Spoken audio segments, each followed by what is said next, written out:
नमस्कार दोस्तों, स्वागत है आप सभी का एक बार फिर से फाइनेंशियल अड्डा यूट्यूब चैनल में।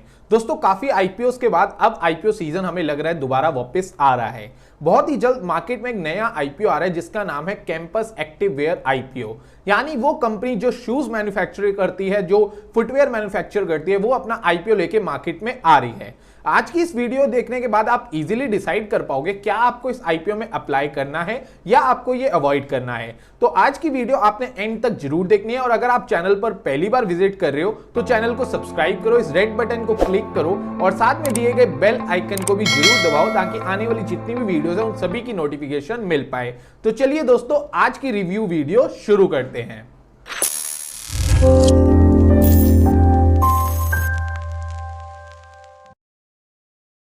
सबसे पहले यहां पर हम बात करेंगे अबाउट कंपनी की। अभी कंपनी जो है वो इनकॉर्पोरेट हुई थी 2005 में और ये Campus Activewear Limited is India's largest sports and athleisure footwear brand. यानी ये जो मैन्युफैक्चर करती है, डिस्ट्रीब्यूट करती है variety of footwear like running shoes, casual shoes, floater, slipper, flip flop, sandals available in multiple colours and at a affordable price. अगर मैं बात करूं कंपनी जो सेल करती है अपने प्रोडक्ट वो ऑफलाइन और ऑनलाइन दोनों ही प्लेटफॉर्म में सेल करती है और इनका काफी अच्छा पैन इंडिया डिस्ट्रीब्यूशन नेटवर्क है। 400 डिस्ट्रीब्यूटर्स है इनके पास across 28 states and 625 cities and company also has 18,200 retailer across India. अगर मैं बात करूं इनकी मैन्युफैक्चरिंग फैसिलिटीज की तो अभी कंपनी के पास 5 मैन्युफैक्चरिंग फैसिलिटीज है इंडिया में जो इनको हेल्प करती है इनकी मैन्युफैक्चरिंग करने में। अगर मैं बात करूं कॉम्पिटिटिव स्ट्रेंथ की तो India's largest sports and athleisure footwear brand है, fastest growing scale sports and athleisure footwear brand है ये। सस्टेन्ड फोकस है इनका डिजाइन पे, प्रोडक्ट में इनोवेशन करते हैं अपने काम के अंदर, ये इनकी कॉम्पिटिटिव एडवांटेज है। थर्ड इनकी कॉम्पिटिटिव एडवांटेज है डिफिकल्ट है इनको रेप्लिकेट करना बिकॉज इनकी खुद की मैन्युफैक्चरिंग कैपेबिलिटीज है और सपोर्ट करती है उसको रोबस्ट सप्लाई चेन। तो इसकी वजह से काफी मुश्किल है डिफिकल्ट है काफी रेप्लिकेट करने का। फोर्थ इनकी आ जाती है robust omni channel sales and distributor network with pan India presence and move to premium category. Fifth इनकी स्ट्रेंथ आ जाती है यहाँ पे strong brand recognition, innovation, branding and marketing approach और काफी अच्छी मार्केटिंग करते हैं। इनके ब्रांड एम्बेसडर की अगर मैं बात करूं तो वरुण धवन इनके ब्रांड एम्बेसडर है।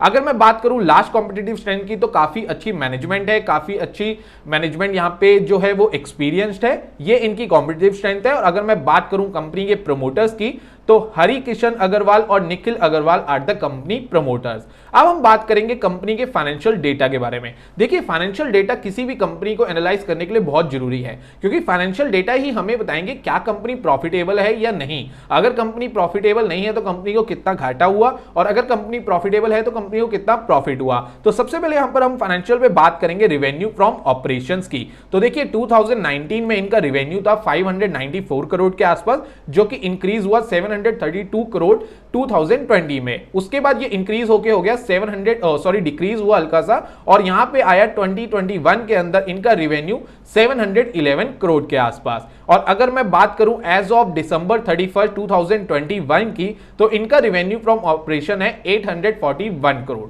तो रेवेन्यू ओवरऑल इज इंक्रीजिंग। अगर हम रेवेन्यू की तरफ देखें तो रेवेन्यू इसका ठीक ठाक है। और वहीं अगर हम चलते हैं इनके नेट प्रॉफिट के बारे में, प्रॉफिट आफ्टर टैक्स के बारे में, तो 2019 में इनको प्रॉफिट हुआ 38 करोड़ के आसपास। उसके बाद प्रॉफिट इंक्रीज हुआ 2020 में 62 करोड़ के आसपास। उसके बाद काफी प्रॉफिट डाउन आया, वो आया 26.86 करोड़ के आसपास। रीजन ये प्रॉफिट डाउन आने का ये था कि यहाँ पे कोविड आया था और कोविड की वजह से काफी ज्यादा प्रॉब्लम फेस करने को देखी थी। बट उसके बाद अगर हम बात करें एज ऑफ दिसंबर 31 2021 की तो इनका प्रॉफिट यहाँ पे है 84 करोड़ के आसपास। तो देखिए कंपनी के जो फाइनेंशियल्स है वो ओवरऑल ओके हैं। अगर हम कहीं फाइनेंशियल्स में इनको कंपनी प्रॉफिटेबल है, कंपनी कोई लॉस मेकिंग नहीं है, but profit as compare to इनका जो रेवेन्यू है उसके अकॉर्डिंग थोड़ा सा कम है। बट ओवरऑल कंपनी के फाइनेंशियल्स जो है वो ओके हैं।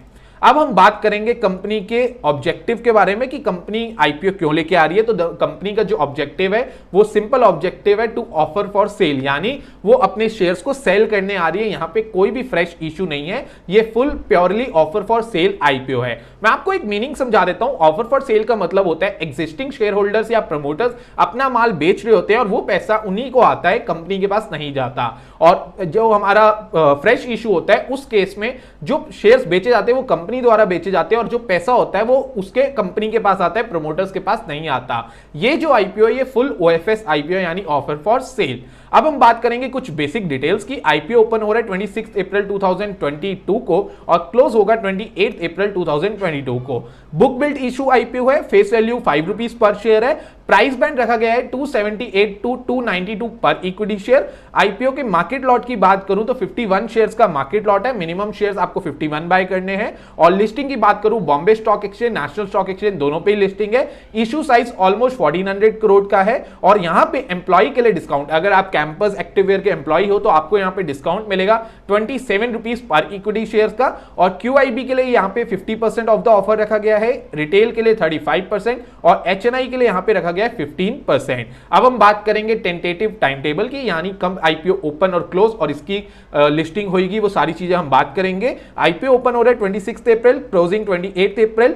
बेसिस ऑफ अलॉटमेंट की डेट यहां पे रखी गई है 4 मई 2022 और अगर आपको अलॉटमेंट मिल जाता है तो 6 मई 2022 को शेयर्स क्रेडिट हो जाएंगे डीमैट अकाउंट में। और अगर आपको अलॉटमेंट नहीं मिलती तो 5 मई को रिफंड आ जाएगा। कभी कोई रिफंड आने में प्रॉब्लम हो जाती है, 2 से 3 दिन लग जाते हैं, तो पैनिक बिल्कुल मत करना। और फिर भी रिफंड ना आए तो आई बटन पे जो वीडियो आ रही है इसको जरूर देख लेना। और अगर मैं लिस्टिंग की बात करूं तो बीएसई और एनएसई पे 9 मई 2022 को कंपनी लिस्ट हो जाएगी। मिनिमम 1 लॉट आप अप्लाई कर सकते हो रिटेल कैटेगरी में और उसकी कॉस्ट होगी 14,892 और मैक्सिमम आप 13 लॉट अप्लाई कर सकते हो जिसमें टोटल शेयर्स होंगे 663 और कॉस्ट होगी 1,93,596 रुपीज।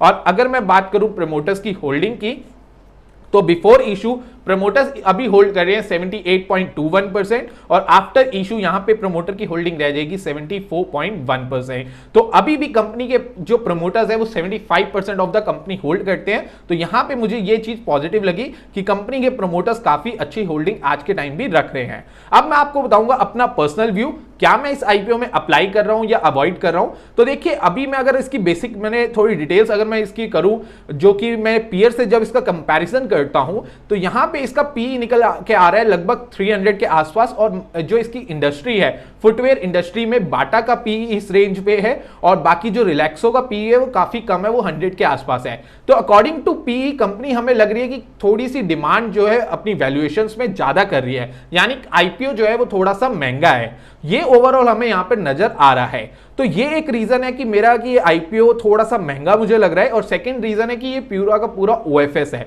बट मुझे यहां पे एक चीज पॉजिटिव ये लगी कि यहां पर जो प्रमोटर है वो अपना सारा माल नहीं बेच रहे, बहुत छोटे से लगभग ऑलमोस्ट 4% के आसपास ही अपनी होल्डिंग्स बेच रहे हैं। तो ये मुझे एक पॉजिटिव लगी, नहीं तो अदरवाइज प्रमोटर अगर ज्यादा स्टेक बेचते हैं तो इसका मतलब कहीं ना कहीं प्रमोटर्स को सिर्फ पैसा चाहिए और वो अच्छे रेट पे एग्जिट करना चाहते हैं। तो देखिए ओवरऑल कंपनी का जो आईपीओ है वो एक ठीक ठाक आईपीओ है, फाइनेंशियल्स गुड है, बट वैल्यूएशन के अकॉर्डिंग थोड़ा सा महंगा लगा मुझे। तो यहां पर जो इस आईपीओ में डिसीजन है वो मैं second day of the IPO लूंगा। मैं फर्स्ट डे देखूंगा कि कैसे बाकी सब रिस्पॉन्स कर रहे हैं और सेकंड डे में इस आईपीओ में डिसीजन लूंगा।